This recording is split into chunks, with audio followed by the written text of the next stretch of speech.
All right, this is the 6th day of our Route 66 adventure. Let's get out on the road and see what we find today.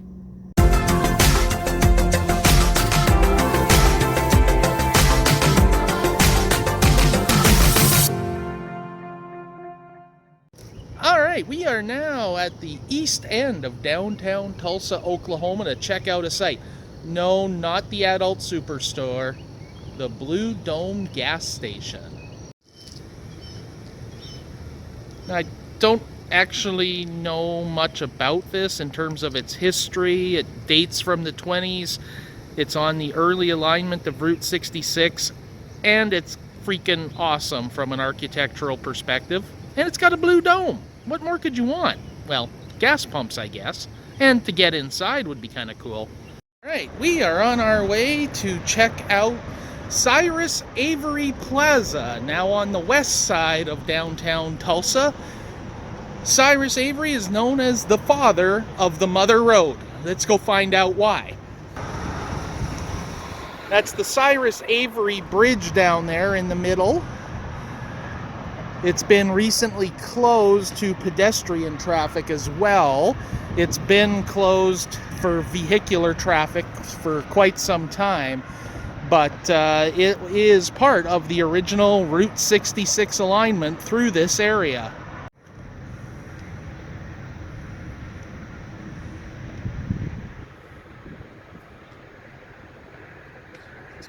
So Cyrus Avery was appointed to the commission that was working on developing interstate highway system, not the interstates as the monster highways we know today, but as a federally designated route, which was, of course, what Route 66 originally was.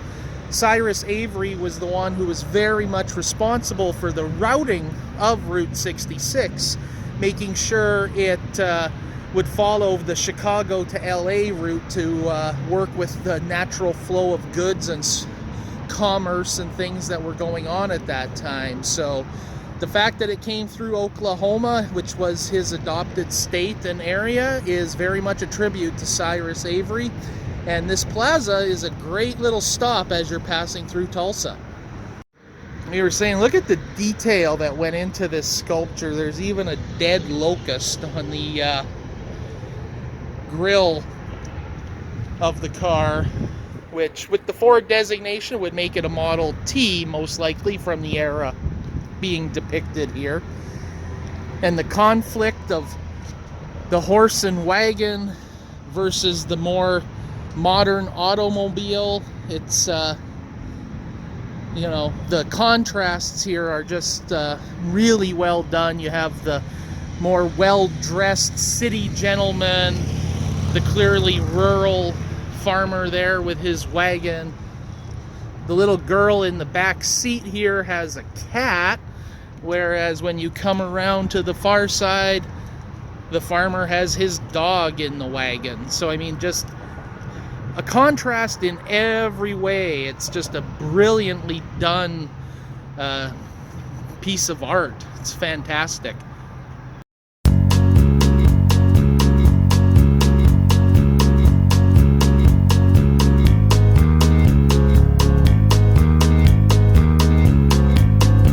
We're going to make a little detour here and drive through the small town of Depew here in Oklahoma.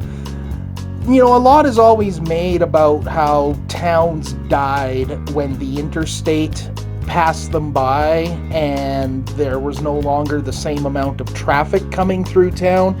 Well, Route 66 itself isn't necessarily always innocent in this regard. This road that we're on here was the original alignment from 1926 of Route 66, and it ran right through Main Street, Depew, Oklahoma. It was kind of a bit of a U shape, so eventually, and I'm talking within a matter of a couple years, in 1928, it was actually bypassed. Route 66 was aligned to run straight across the north end of town, and Depew was more or less bypassed by Route 66, which started its decline. apparently, back in 26, this was a town of 1,200 people.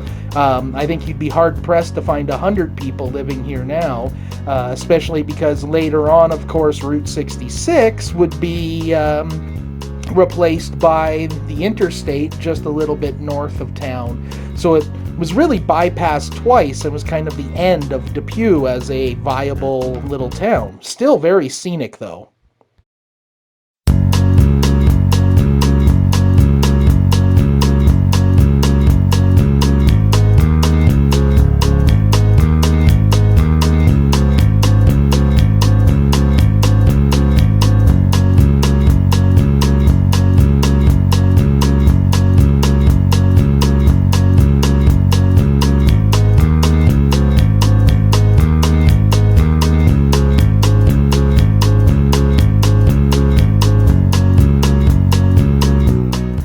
One of the things I was looking most forward to about driving on Old 66 was taking time to explore some of the older abandoned alignments. And we found this one here just outside of Depew, Oklahoma, and it's a great one. You can see behind me, I'm sure a little bit there, that it's long since abandoned. And where it ends, it used to go through here. There's now a guardrail blocking the way. Must be some sort of little creek in behind there that we can no longer get across. And just over there is the new alignment of the highway. And here's our Route 66 adventure mobile.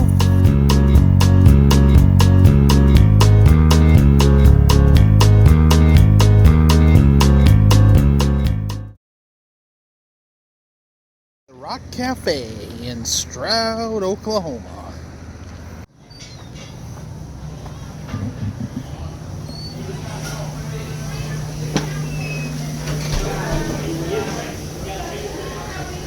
Ooh, it's dark in here.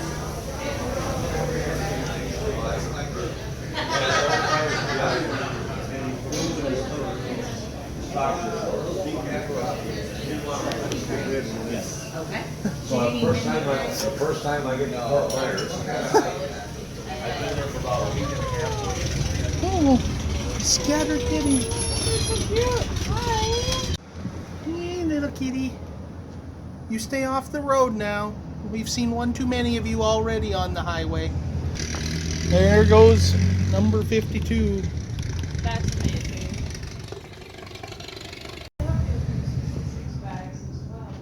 Slightly different from mine.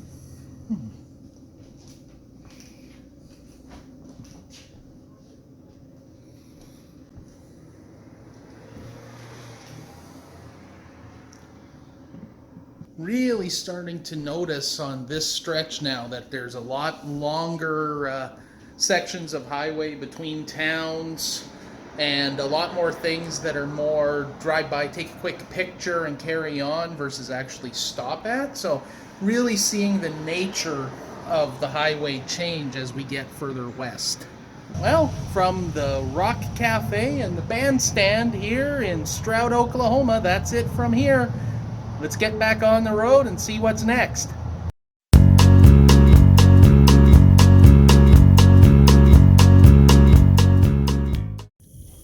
All right, we are out here now, mostly west of Stroud, Oklahoma, kind of in the middle of nowhere on a bumpy, gravelly, dirt-filled section of, dirt section of road. Why? Why are we out here? Well, first of all, this was an old 1926 to 1928 alignment of Route 66. So, of course, we've been trying to follow the older alignments where practical. We haven't always held to that rule. But the other reason why is because of what's just over to my right here. And what this one happens to be a replica. But this is a marker that used to exist along the old Ozark Trail that people would use as a route finding method in the 1920s. The one that used to be here originally was pushed over in the 1940s and buried on site. And then up in the 1970s, or into the 1970s, it was exhumed from where it had been buried, and the pieces were used to put it back together. And apparently that one now is on a private property or a private ranch somewhere.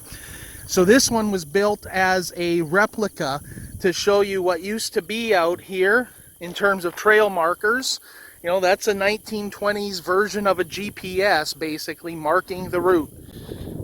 You know, when you see the remains of an old stone service station, a lot of times they're worth stopping at. So that's what we've done here. Let's go check it out inside and see what we can find.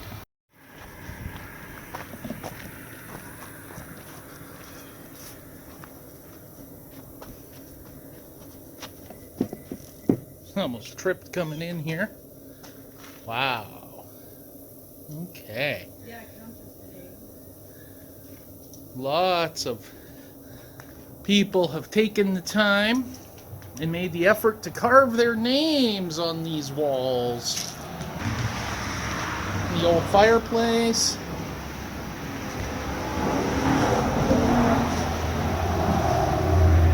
More carvings.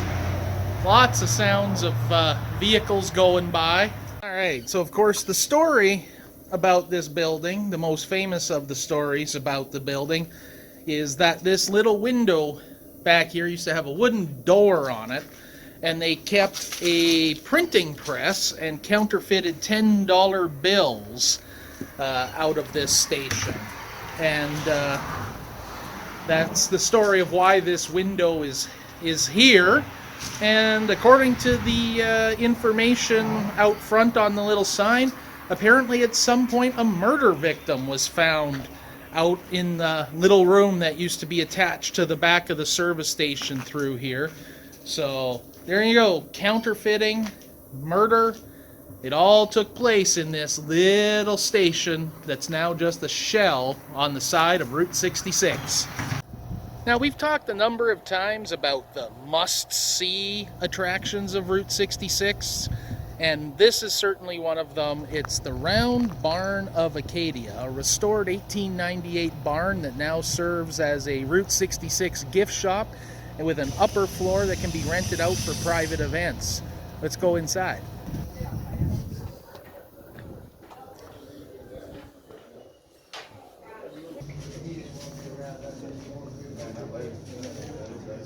That's quite a different his way. But really,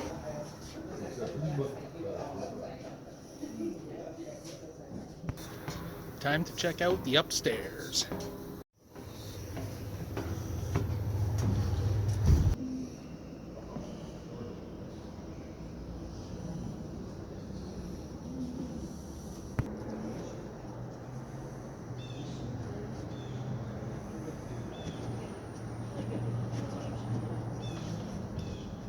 Let's go see what Route 66 looks like from the top of the round barn.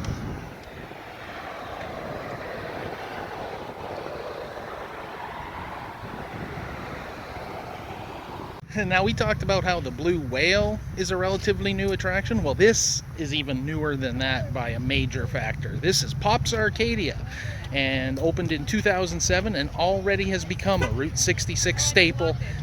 Time to go check it out and see if we can buy some pop at Pops.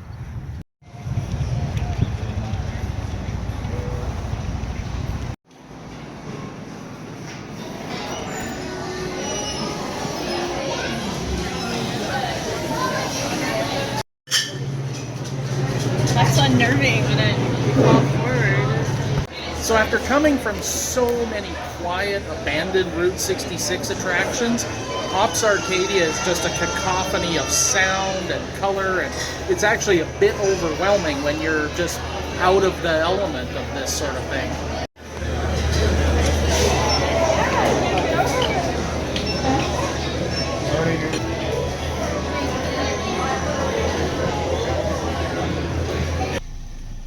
Hey there. Okay, so that place was chaos. So before we put our pops or soda, depending on where you're from, away in the cooler, let's take a look and see what we bought. So there's the Texas Sweet Peach. We got a Bulldog Root Beer. Earp's Original Sarsaparilla. Fritz Limo Orange Lemonade. Triple AAA. Does that mean there's 9 A's in that? Anyway, triple AAA cream soda. And finally, since we're on Route 66, the original Ramblin' Root Beer. So I'm just going to throw these in the cooler. And so what were your impressions of Pops Arcadia? It's a genius business idea. It's only been around since 2007, but it was mobbed. And it's already gotten that feel of you have to stop here, just along with all of the rest of the more classic Route 66 icons. Huge selection of different pop. It's pop because I'm from Michigan, not soda.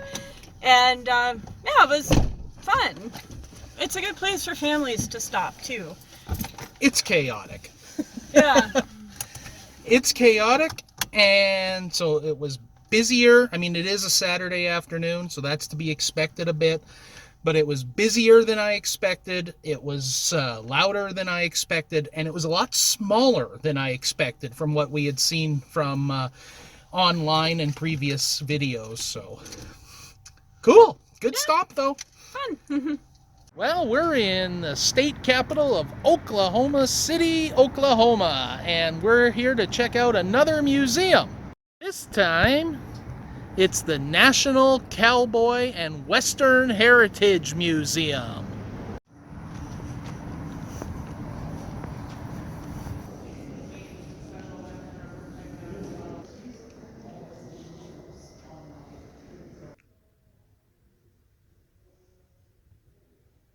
Somewhere.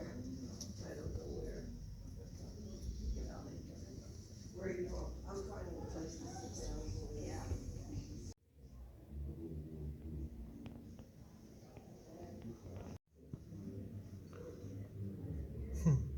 A little taste of home.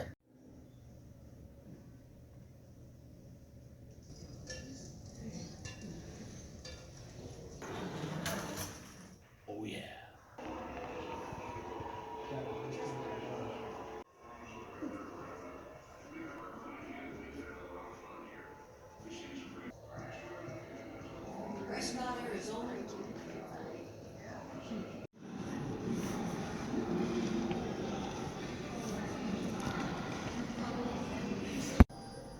And here we are.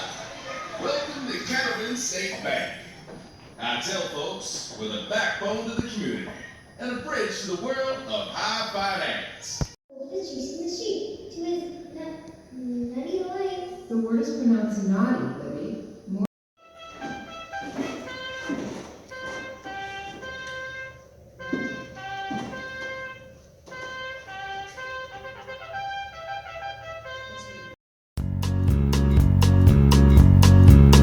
So built in 1932 and 33, this bridge consists of 38 individual pony trusses and spans over 3,900 feet across the Canadian River here as we approach Bridgeport, Oklahoma. It's the longest bridge on Route 66 and quite the sight to see.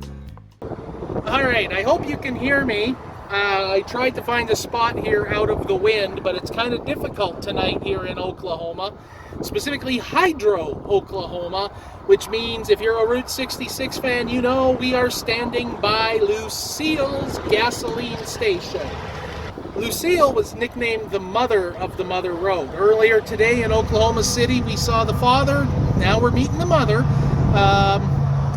So they ran this station for 59 years, raised 3 children here. The station itself dates from 1929 and operated right up, I guess, until like 2000 or so. That's it for today.